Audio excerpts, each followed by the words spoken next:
Good morning, friends. I hope you are all fine at your home. Political theory continues, and my subtopic is equality. In our political theory, equality is one of the most important aspects because our constitution is also saying that we are all equal. For example, consider the fact that there are many children who cannot go to the school. As you are going to the school, there are many children who cannot go to the school. Why? Because they have to work to feed themselves. And most girl students in poor household are pulled out of the school to care for their younger siblings. While parents go to work, even though the Indian Constitution guarantees the right to primary education for all, this right remains formal. It means everyone is not getting equal opportunity under this right. Again, we may feel that the government should do more such children and their parents so that they are enabled to go to school. It means everyone is not able to go to school. If you are going to the school, if you are having the education, you are lucky enough, because crores and crores children, they are unable to get the simple education, elementary education. Okay. Thus, you may see that our idea of equality is quite complex.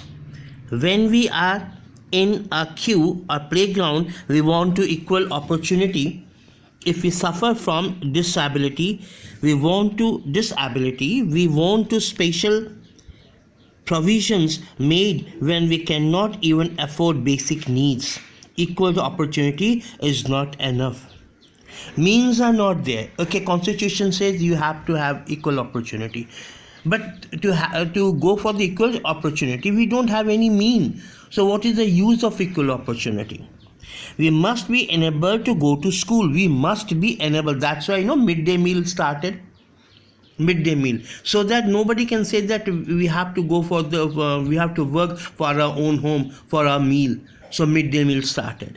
So we must be enabled to go to school or get help through proactive measures such as fair distribution of resources, jobs, decent wages, subsidized hospitals, etc. This requires that some agency be made responsible to ensure fairness. It means we have to ensure fairness. We have to provide the means to the needy students, to the economy weaker classes, so that they can come to the school. Okay, next point is, why should we study political theory? हमें political theory क्यों पढ़ना चाहिए? First of all, political theory is relevant for all the above target groups. As high school students, we must choose one of our above profession. Whatever the profession we are having, we have to choose a profession. And political theory says equal opportunity gives you the ability to ask yourself, are you able to do it? If you are able to do it and the government is providing you the necessary help, then yes, you can do it. As students, we enjoy debates and elocution competition. We have opinions about what is right or wrong, just or unjust, but do not know whether they are reasonable or not. Only when we argue with others, we realize the need to defend them and seek reasons and arguments. And what is said, political theory exposes us to systematic thinking or on justice or equality, so that we can polish our opinions and argue in an informed manner. An useless argument is nowhere. We have to argue on solid points. Political theory gives you the meaning, shows the way how to do it. and for the sake of common interest. Such skills of debating rationally and communication effectively are likely the great assets in the global information, and this helps by the political theory.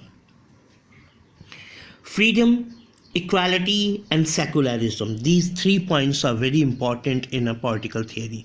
That is freedom, equality, and secularism. Freedom means azadi, equality, we are equal, barabar, and secularism, with in particular no religion for example, India is having no religion, for everyone is equal before the law, right? So that is secularism.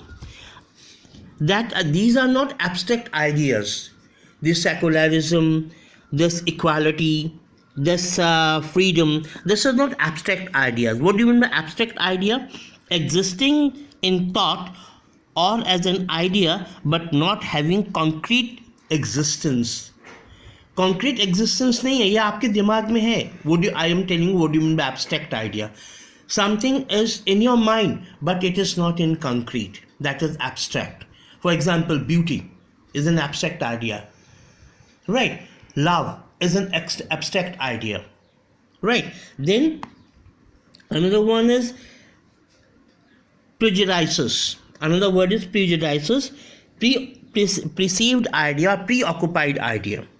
So that is, this is not freedom, equality, and secularism is not preoccupied idea, right? When we were making our constitution, we had in our mind, that was not abstract, that democracy should be there, and in which freedom should be there. In that democratic setup, freedom should be there, equality should be there, and secularism should be there. Means everyone is equal before the law and constitution.